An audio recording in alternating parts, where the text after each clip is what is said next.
Suspense. Tonight, Roma Wines bring you the suspenseful play called A Guy Gets Lonely, starring Dane Clark. And with the drama called A Guy Gets Lonely, and with the performance of Mr. Dane Clark as Eddie Lewis, Roma Wines hope indeed to keep you in suspense.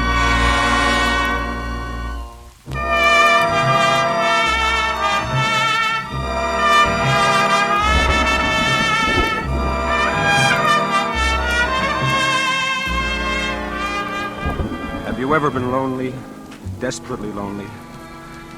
Well, there's an emptiness in the pit of your stomach that no food can remove. There's a coldness about people's faces that make you shudder. And you do silly things when you're lonely. Maybe that explains what happened to me. Maybe. Anyhow, I was hanging around the shooting gallery in one of those Broadway penny arcades that night, one of those places where you can play a game of chess, get your fortune told, have 10 shots at Hitler, all 15 cents. And I was alone, as usual, thinking the dull, drab, dreary things a guy thinks about when he's alone. When suddenly an old man standing next to me said... Well, my aim is not what it used to be. Oh, got a match, my boy? Match? Oh, sure, here. Oh, thank you. You, haven't by any chance got a cigarette to go with that match, have you, son? Of course, here, take one. Oh, thanks again. You know, with cigarettes so scarce nowadays, the only way a gentleman gets a smoke is to buy him himself. Yep. Thank you, thank you. What's the matter, kid? You look like your ship came in, only your mother-in-law was aboard. Oh, nothing. Oh, come on. Fess up to old Horace. I'm Beatrice Barefax without the girdle. Well, I'm just fed up with this town, that's all. There's nothing wrong with this town, kid. It's like all other towns. Yeah, except the one you grew up in. Well, I suppose you're right. You know what you need is a little diversion. Huh? Oh, here, my man. Yes, sir. Yes, load sir. these guns up again, will you? Yes, sir. Both guns, chum. Naturally. You'll try it again, won't you, son? All right, sir. Okay. You know, I think perhaps I've got just the right medicine for your homesickness, young fellow. Oh, what's that? A girl. A girl? Yes. Don't tell me you've never heard of them. Well, if you haven't, bless me. I don't want to be the one to tell you. And there we No, are. it's That's not it. that. Here you are, sir. That'll be $2. $2? That's right, chum. There's a war on, in case you haven't heard. Ammunition's kind of hard to get nowadays. Oh, well, as a matter of fact, it's a little dark in here, and my eyes aren't what they used to be, so perhaps I'll simply forget. No. Here's the money. Go on. Go ahead, Pop. Shoot. You, wouldn't care to make a small wager on this, would you, my boy? As I say, my eyes... No, thanks. Ah. Well, as I was saying, son, I have a splendid idea. Now, tomorrow, being the Sabbath, my wife and I are bound for Minnewanka on a peaceful little fishing expedition. If you'd care to accompany us, there is a faint chance, just a faint chance, mind you, that I might round up a beautiful young lady who will make it a foursome. Well, wouldn't that be too much trouble? Oh, not at all, son. Meet me here tomorrow at 9. What do you say? Gee, that's swell, except that... Except what? Oh, do you mind if I shoot first? No, go ahead. Except that I've never been fishing before in my life. Oh, don't worry about it. Hey, your eyes aren't too bad. Oh, with a fish, the big thing is not so much your experience as your bait.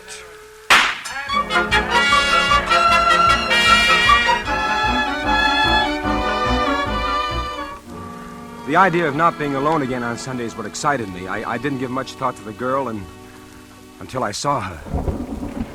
If you've ever seen a truly beautiful woman walking toward you, you'll know what I'm talking about. First, you see the tiny gray silhouette in the distance, and then the figure seems to spring to life.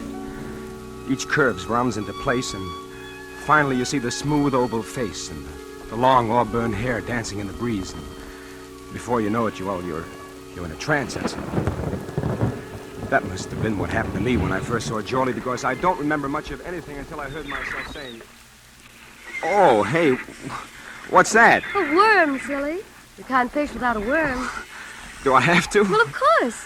As captain of this boat, I promised to bring in more fish than Horace. Wow. I order you to put that worm on the hook. No, it shakes. Rather gracefully, don't you think?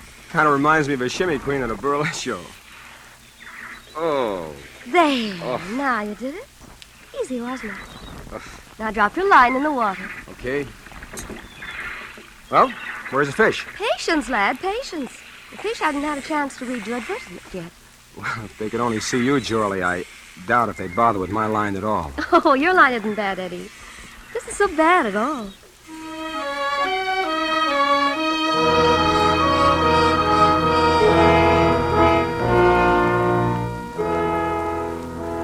I guess in the next few hours I told her just about all I could remember about myself, about wanting to be an actor and leaving home and coming to this town and the disappointments and how I decided to go home while I still had some money left. And how lonely I was. How terribly lonely I was. And before she left that night, she wouldn't let me take her home. I made a date for the next night. It's funny how quick you can get to feel that way about somebody when you're lonely. We met in the Astor lobby, and after we talked for a while... Well, for a slow starter, you certainly poured on in the backstretch. No, please don't laugh, Jorlie. I'm pretty serious. About what? About you. How about me? Jorlie, look. I was planning to go home today. I had the ticket in my pocket, and this morning I turned it in. Oh. Look, I still want to go home, Jorlie, but I want you to go with me. You want what? I want you to marry me. Jorlie? I heard. Well? You want an answer now? Yes. It's no, Eddie. Oh. I'm sorry. Is there somebody else? No, it isn't that, Eddie. It isn't anything you could possibly imagine. It isn't even that I don't love you, because maybe I do. Jorlie! But you see, Eddie, I was going to ask you something tonight, too, and it doesn't stack up very well against what you asked me. Jorlie, what? What? Oh, I know it's silly. We've only known each other for 48 hours, and it shouldn't matter, but... Oh, it doesn't matter anyway now. Jorlie, you've got to tell me. It's just an old story, Eddie. Such an old story that you probably wouldn't even believe it. That's the trouble. Look, I believe anything you told me. It's about my mother out west and how I support her and how she needs an operation, and... I was going to ask you for $1,000. Is that all? That's enough. Oh, Jorlie, why did you put me through such a cold sweat for a little thing like that? Well, it's pretty complicated. Oh, Eddie. what's complicated about it? Look, Jorlie. Look, here's a ring. It's all I've got right now, but I wish you'd wear it. Oh, it's beautiful. An old Samoan chief gave it to me when I was in Tahiti. Go ahead, look inside. To Eddie Lewis from Question Mark. Yeah, I had that engraved in it when I got back to the States. I never did know the old guy's name. Will you wear it? Eddie, I'll meet you here tomorrow for lunch. And if I'm wearing the ring, third finger, left hand, you'll know that I do. All right. Jorlie. Yes? Do you want the money now? No, Eddie, no. Not now.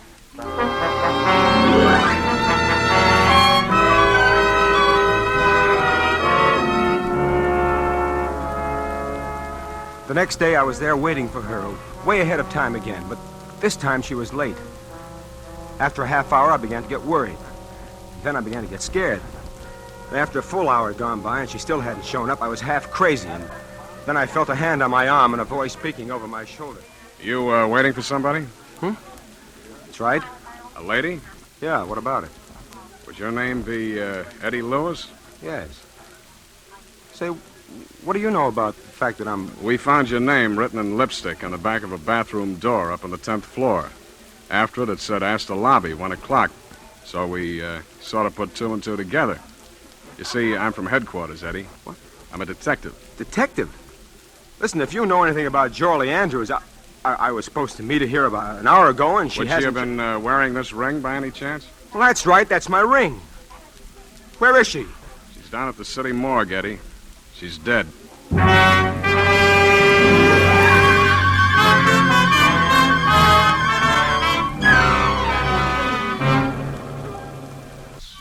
And now Roma Wines bring back to our Hollywood soundstage Dane Clark as Eddie in A Guy Gets Lonely, a play well calculated to keep you in suspense.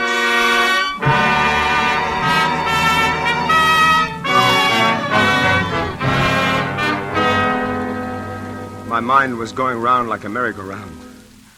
Having an old moocher like Horace walk up out of a clear sky and introduce you to a girl like Jorlie. proposing to her after only 48 hours, and then having a cop come along and tell you she's dead. They took me down to headquarters, and I was there all day answering questions and trying to dope out what had happened myself. I even told them how she'd asked me for $1,000, but they didn't pay much attention to anything I said. Simple case of suicide, and that's that. But it couldn't be.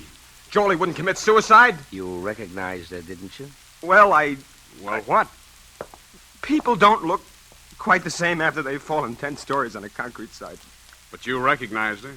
Yes, I recognize it. But why did she write my name on the inside of that door? How do I know what women think about before they jump out the window? I'm not Mr. Anthony. Well, look, maybe somebody followed her. Maybe somebody tried to force the door. There wasn't any lock on the door. Then it would have been that much easier.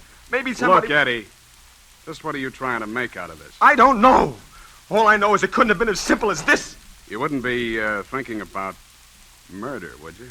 Maybe. Now, Eddie, this sort of thing happens all the time. Look, I'll draw you a picture. Friendless girl meets guy. They start going together. Then she asks him for money. He doesn't give. The next day, Look, I told you we were I'm going to get doing the married. talking. She asks him for money, and he doesn't give, see? The next day, she writes his name on the handiest plain white surface, and boom. Now, how does that look to you? All right. But what about Horace? Have you tried to trace him? Yeah, sure. We tried to find Horace. Only we didn't. Mainly on account of he doesn't exist, if you ask me. I talked to him, I tell you. He introduced us. You don't have to go that far to explain how a man meets a girl nowadays, Eddie. Look, he did introduce us. He was an old man, white hair, was in the shooting And he gallery. has a hobby of introducing guys to beautiful gals, and nobody knows where he lives. And the only time you ever met him was in the penny arcade that's so busy they wouldn't remember George Washington being in there. That and the time you were seen together by a couple of lake trout. Oh, cut it out, will you, son? All right, go on home, Eddie. I wouldn't leave town just yet, though, if I were you. All right. And, Eddie, Yeah. I wouldn't push that murder theory too far, either. Why? Because you know who's the only possible suspect for murder? That's right. You.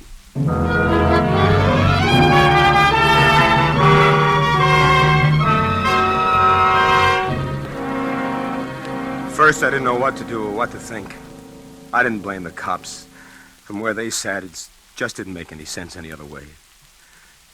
And then all at once, I knew what I was going to do. First, I moved to another hotel, just in case. And then I started growing a full beard, and I dyed it black. And my hair, too. You see, I'm a natural blonde, so it turned out pretty good. Good enough to pass off for a night anyway. And I really am an actor. Maybe no Barrymore, but enough to give a fair imitation of an accent. And I got some different clothes, and then I was ready. I began haunting that shooting gallery because I figured the old man had a system. But after about 3 weeks, I'd about given up hope. When one Saturday night, I walked into a little place off Times Square, and I saw him. My heart was jumping through hoops, but I just sort of moseyed around, tried to look as down in the mouth as I could, kept my face out of the light. I felt pretty safe with the beard, so I went over and I stood next to him. Oh. Well, my aim seems to be off tonight. Oh, pardon me. You have a match? I reckon I do. Sure, here you are. Oh, thank you. My boy, like to try your skill at the shooting gallery? Perhaps a little wager? Oh, no, thanks. I've just about had enough shooting to last me a lifetime. I just come back from 2 years in the South Pacific. So that's where you got the beard? Yeah, a bunch of us fellas grew 'em down there. I promised my kinfolk I'd let 'em see it before I shaved it off. I'm not so sure I would shave it off. It's mightily becoming to Thank you. you. Where are your folks? Texas. Got a mighty nice little ranch of my own down there. I sure do miss it. Kind of lonely, huh? Oh, you all can say that again, mister. Well, son, if you'd forgive an old man for sticking his nose in somebody's business where he's got no call to. Shucks, no. What's on your mind? I think I know just the medicine for you. Why, what's that? A girl. That was it. That's what I've been waiting for. First, I thought of taking the old devil out in the alley and sweating it out of him right then and there. Then I thought, no, there'll be a girl, and I want to have a talk with that girl. In the meantime, the old man was going on about that fishing. If you'd care to join us, my boy, I think I can promise you a very pleasant afternoon. Well, I reckon I couldn't do that. Perhaps if you could make it Tomorrow night? Well, now, that might be arranged. Where would you like to have us meet you? Well, couldn't you just sort of give me the young lady's phone number, tell her I was fixing the call? I'm afraid, you see, this particular young lady doesn't have a phone. Don't think I'm not downright grateful, mister, or that I wouldn't enjoy your company, but... But you'd rather be alone. Shucks. No, don't get me wrong. I'm no wolf or nothing like that, but... Well, when a fella has his first date with a gal in more than 2 years, maybe you can't understand what that means. I think maybe I get the general idea, son. I'll tell her to look for a handsome Texan with a beard. Can you be here tomorrow night at, say, 8 o'clock? Oh, I calculate I sure can. Well, then, my boy, you've got yourself a date.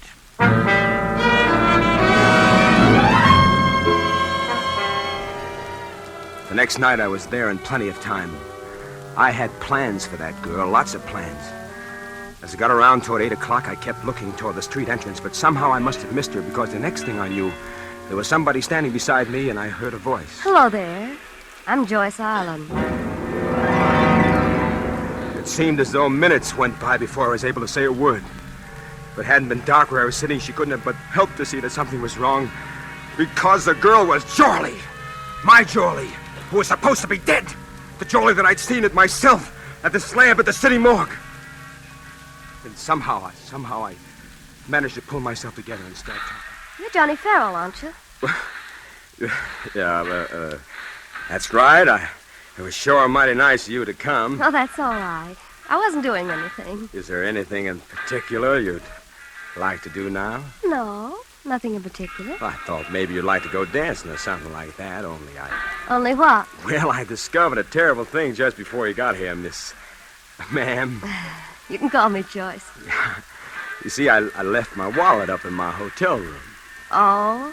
If you all wouldn't mind stopping by there with me for a minute while I pick it up, then we could... And I suppose while we're up there, I can look over your etchings. Oh, huh? no, ma'am. I ain't that kind. Honest, I'm not. But if you don't want to go, Oh, what's the difference? Come on, let's go.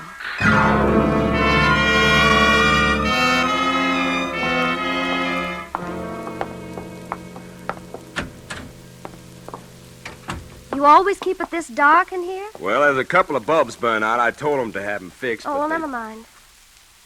Where's that wallet? In the closet there, my other suit. Say, Joyce, Yes? would you mind if I stepped in here and sort of slicked up a little before we went out? No. Go right ahead. I went into the bathroom and got out my razor.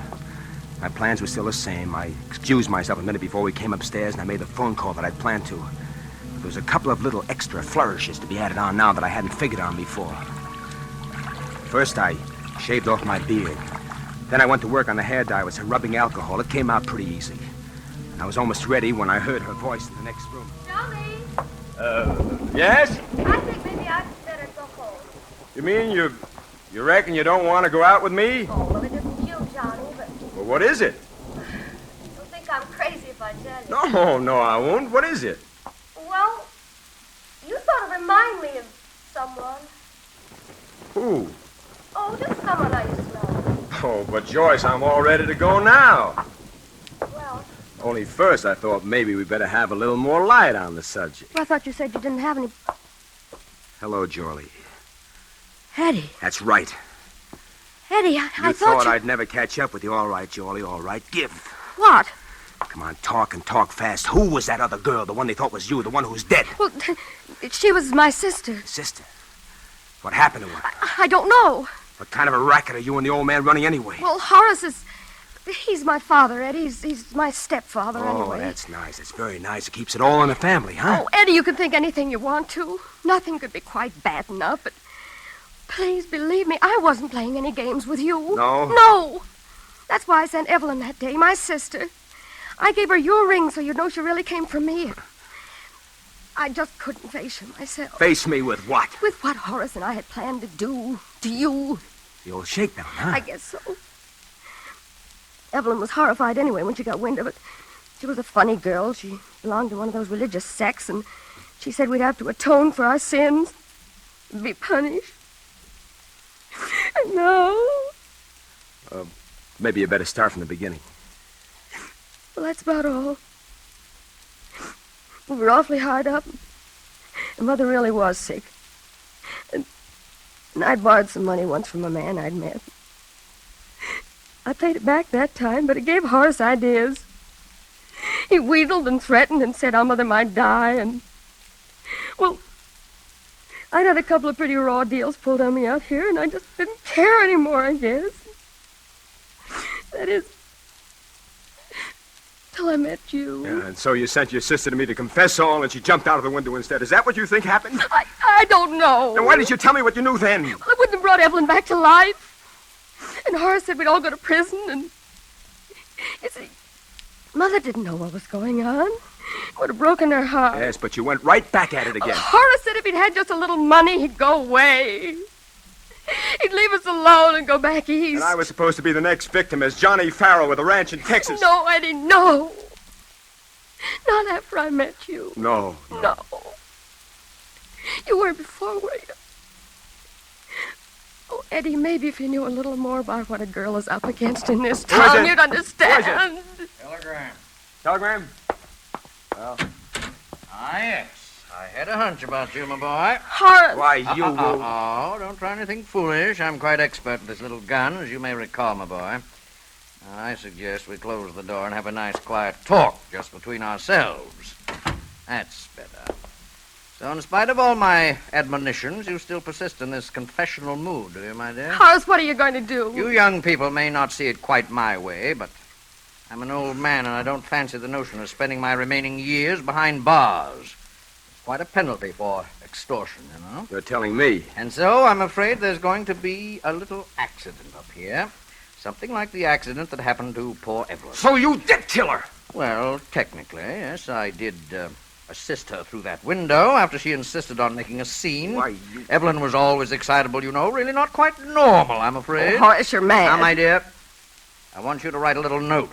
See, there's paper and pen over there on the desk. And you will say, Darling, forgive me, but it will be best this way for both of us. And sign your name. You must be mad to think I'd do such a thing. You wouldn't like to see me kill your lover here, would you? Oh, yes, these old eyes can still tell love when they see it. Jolie, look, don't do it. Don't do it. Can't you see he's going to kill us both anyway? Horace, will you promise, Of course then? I will. That's it, my dear. Write it down just as I told you. There's only one thing wrong with all this, Horace. You want to know what it is? Naturally. I've already called the police. They're waiting for me in the lobby right now. And if I'm not down there in about 5 minutes, they'll be up here. Oh, dear. This is embarrassing, isn't it? Isn't it? I think perhaps you'd better get on that telephone, my boy. Give directions for the officers to go away immediately. Say that you no longer have any need of them. Well, all right. Hello? Hello, desk. You know those two men who are waiting in the lobby for me? Well, tell them to get up here as fast as they can. You! Horace, no! Jolie! Why, you won't... Jolie! Jolie, are you all right? I think so. It's only my shoulder. Oh, darling, you shouldn't have gotten in I'd the... rather have had it been me than you. Look, I'll call a doctor. What's going on here? We heard a shot. Look, there's the man who's responsible for the suicide of Jolie Andrews. Only it wasn't a suicide. He killed her. It wasn't Jolie Andrews. That's Jolie Andrews over here. What are you talking Hello, about? hello. I've got to get a doctor. Wait a minute, will you? All right, Hello? Look, that again, Don't now? you understand? Look, that isn't Jolie Andrews that's dead. That's Jolie Andrews over there. You're not making sense, man. Look, fella, look. I met this guy at a hotel. Yeah? And then we went fishing, and then we put the worms on a hook, and... Yeah? And then she was in the slab, and she was dead, only she's not dead. She's wonderful. We're going to get married, see? I love her. And then Horace and I were in the shooting gallery. Then I met him, and I dyed my hair, and I made a fake Texas accent, see? And I met him one afternoon, and I fixed this whole thing over myself. And Joey's alive. And so closes A Guy Gets Lonely, in which Roma Wines have brought you Mr. Dane Clark as star of tonight's study in Suspense. This is Dane Clark. That I enjoyed appearing on Suspense goes without saying. All of us do. Next week's show sounds like it'll be really swell. It's a story written by one of the great contemporary masters of the art of suspense, Dashiell Hammett. And starring in it will be two of your favorite Hollywood people, John Payne and Stuart Irwin. I'll surely want to catch them next Thursday, and I know you will, too. Suspense is produced, edited, and directed by William Spear.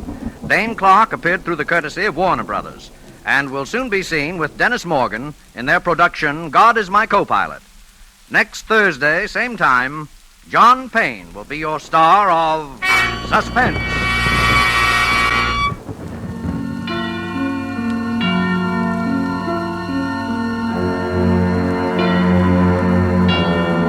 This is the Man in Black. We'd like to thank you for tuning in to this episode of Suspense. Please hit the like, subscribe, and notification bell so that we can continue to keep you in suspense.